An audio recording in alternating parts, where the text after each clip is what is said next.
nama saya Budiman, Pak ya. Saya adalah mahasiswa Setika Kota Sukabumi. Di sini kebetulan saya lagi praktek di Universitas Bayang, Pak ya. Nanti di sini saya akan menjelaskan tentang bagaimana sih kita sebagai orang awam atau orang awam dalam menghadapi bencana harus seperti apa gitu ya. Nanti kurang lebih saya akan menjelaskan dengan menggunakan leaflet Pak ya, di sini tentang manajemen bencana leafletnya Pak ya.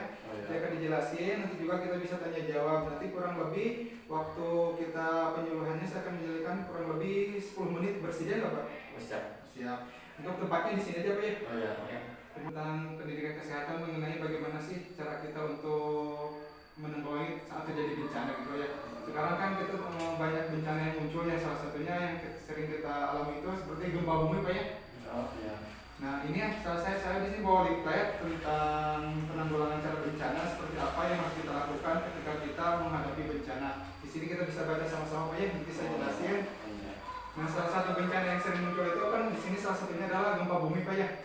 Nah gempa bumi itu kan kita utamanya di tempat-tempat seperti gedung-gedung seperti kita ini di tempat puskesmas gitu ya. Kalau ada terjadi gempa bumi itu, kalau menurut Bapak biasanya kita seperti apa gitu? Lari keluar atau diam di dalam gitu? Keluar. Lari keluar. Nah di sini jelasin kalau terjadi gempa bumi misalkan memang betul karena di puskesmas ini sudah ada titik poin untuk berkumpul Pak ya. Biasanya kalau terjadi gempa bumi bisa ikuti alur evakuasi gitu, bisa diikuti nanti ujung-ujungnya ke tempat titik kumpul di luar gedung gitu.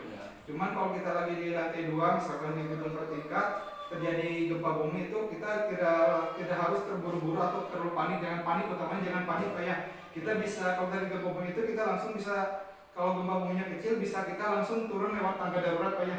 Jangan usahakan jangan menggunakan lift gitu. Terus kalau jika gempa buminya besar, kita lagi di atas jangan panik. Pertama kita berlindung aja di bawah meja gitu ya. Atau di tempat-tempat yang sekiranya kuat gitu ya. Terus juga nanti kalau gempa buminya kecil kita bisa turun menggunakan tangga darurat Pak ya. Di sini juga selain gempa bumi ada juga bencana seperti longsor gitu Pak ya. Cuman untuk sekarang di musim hujan ini kita antisipasinya seperti usahakan jangan melewati yang lereng-lereng atau tebing-tebing gitu Pak ya. Terus juga nanti kalau ada gempa bumi yang sering muncul ini juga kita tetap harus jangan panik utamanya Pak ya. Terus juga selain jangan panik kita juga harus tahu gitu titik jalur evakuasinya di mana. Biasanya di tiap puskesmas itu seperti di sini kita ada alur panah evakuasi gitu. Jadi kita bisa mengikuti alur itu gitu buat keluar gitu ya. Cuman kalau kita lagi terjebak di atas, gempa bumi udah besar, gede gitu. Pertama kita tetap jangan panik, tapi yang keduanya itu kita berlindung di bawah misalkan di kolong meja gitu Pak ya, atau di tempat-tempat yang sekiranya kuat gitu jika terkena reruntuhan gitu. Terus juga jika terjadi kebakaran misalkan di dalam gedung, otomatis kalau kebakaran itu yang pertama kalau apinya gede besar gitu Pak ya, kita bisa membongkok, jadi jangan berdiri gitu. Kalau misalkan udah ada banyak asap di ruangan jangan berdiri Pak ya, seperti di sini dijelasin. Kita pertama itu tetap harus membongkok, terus juga kita bisa menggunakan kain yang dibasahi dengan air buat menutup hidung gitu ya, biar tidak terisap si asap kebakarnya itu gitu. Mungkin ada yang ditanyakan lagi Pak mengenai manajemen bencana ini? Jelas sudah. Ya.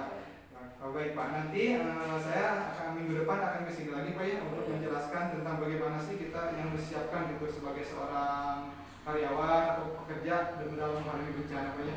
Nanti kurang lebih waktunya akan disinggung lagi Pak ya. Terima kasih. Wassalamualaikum warahmatullahi wabarakatuh.